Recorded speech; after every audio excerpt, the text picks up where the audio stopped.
বিনম্র শ্রদ্ধার সঙ্গে স্মরণ করছি স্বাধীনতার ঘোষক শহীদ প্রেসিডেন্ট জিয়াউর রহমান বীরোত্তমকে, যার হাত ধরে এই বাহিনীর বিকাশ ঘটেছিল, পেয়েছিল নতুন রূপ।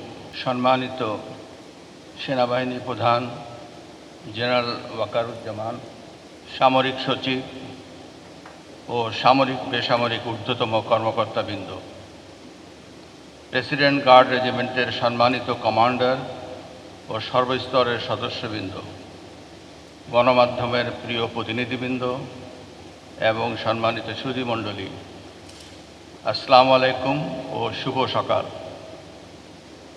প্রেসিডেন্ট গার্ড রেজিমেন্টের 51তম প্রতিষ্ঠাবার্ষিকী উদযাপন অনুষ্ঠানে আপনাদের মাঝে উপস্থিত হতে পেরে আমি অত্যন্ত আনন্দিত। এই শুভ দিনে আপনাদের জানাই আন্তরিক অভিনন্দন ও শুভকামনা। আপনারা জানেন যে রাষ্ট্রপতি কার্যালয়ের অধীনে প্রেসিডেন্ট গার্ড রেজিমেন্ট দায়িত্ব পালন করে থাকে। কাজে দেশের রাষ্ট্রপতি হিসাবে এই রেজিমেন্টের সঙ্গে আমার রয়েছে বিশেষ ও নিবিড় সম্পর্ক। এই সম্পর্ক ঐতিহাসিক, এ বন্ধন আস্থা ও আবেগের।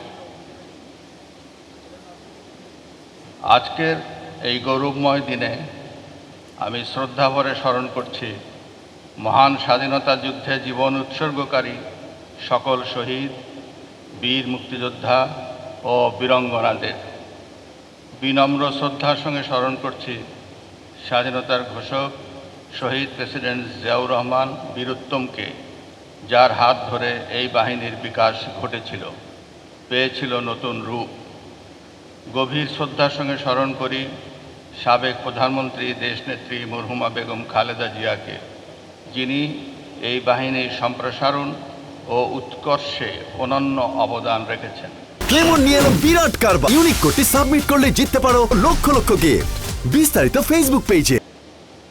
আপনারা জানেন শহীদ প্রেসিডেন্ট জিয়াউর রহমান 1981 সালের 30শে মে দেশি বিদেশি ষড়যন্ত্রে চট্টগ্রাম সার্কিট হাউসে শাহাদত বরণ করেন। এই শোকাবহ ঘটনায় শাহাদত বরণ করেন প্রেসিডেন্ট গার্ড রেজিমেন্টের 5 জন বীর সদস্য। আজকের এই দিনে আমি সেই সব শহীদ বীর সদস্যসহ সকল প্রয়াত সদস্যদের গভীর শ্রদ্ধার সাথে স্মরণ করি, যারা কর্তব্যের প্রয়োজনে নিজেদের জীবন উৎসর্গ করেছিলেন। একই সাথে আমি 2024-এর জুলাই আগস্টের গণঅভ্যুত্থানে শহীদ বীর যোদ্ধাদের আত্মার মাগফিরাত কামনা করছি। আহতদের জানাই আন্তরিক সমবেদনা। সম্মানিত সুধীবৃন্দ, প্রেসিডেন্ট গার্ড রেজিমেন্ট বাংলাদেশ সেনাবাহিনীর অন্যতম বিশেষায়িত সুশৃঙ্খল ও পেশাদার সামরিক ইউনিট। এই রেজিমেন্ট রাষ্ট্রপতি, প্রধানমন্ত্রী, বিদেশি অতিথি এবং অন্যান্য অতি গুরুত্বপূর্ণ রাষ্ট্রীয় ব্যক্তিবর্গের নিরাপত্তা প্রদানের পাশাপাশি বিভিন্ন রাষ্ট্রাচার অনুষ্ঠানে দেশের মর্যাদার প্রতীক হিসাবে গুরু দায়িত্ব পালন করে আসছে। কালের বিবর্তনে দায়িত্বের পরিধি বৃদ্ধির সাথে সাথে এর সাংগঠনিক কাঠামোর ব্যাপক পরিবর্তন হয়েছে।